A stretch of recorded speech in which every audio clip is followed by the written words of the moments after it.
Z nami je medijski strokovnjak Mijo Kline, dober dan. Dober dan. S katerim se bomo na kratko pogovorili o vročici pred slovenskimi parlamentarnimi volitvami. Dober dan, gospod Kline.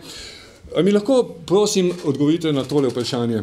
Ker se vam zdi, da se nahajamo pred zgodovinskim trenutkom, slovenskimi volitvami septembra, kjer se lahko zgodi prvič v zgodovini, da bo gospod Janez Janša zmagal s 110 ali več odstotno prednostjo pred nasprotniki.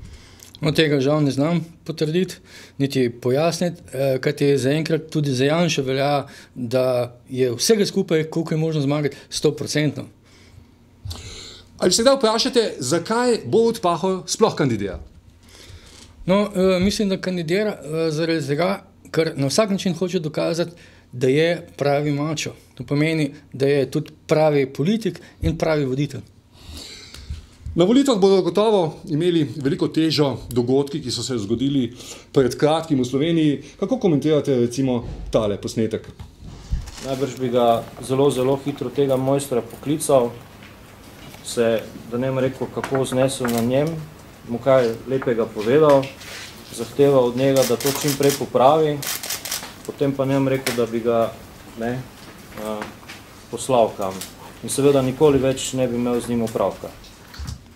Mislim, da je to dober primerek domačijske politike, način, kako se seveda ne dela, posebno ne, če imaš v rokah škarje in platno.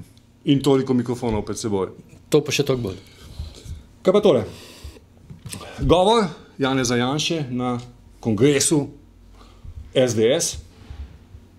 Obnašanje naše politične konkurence nekoliko spominja na režiserja Woodyja Allena, ki je nekoč dejal: ne poznam vprašanja, vendar vem, da je seks definitivno odgovor nanj.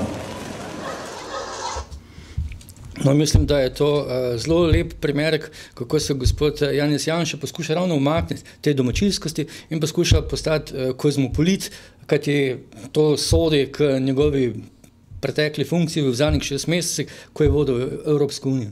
In to mu imenitno uspeva? Rečeva, da vsaj na pol. Hvala lepa, gospod Mijo Kline. Hvala lepa.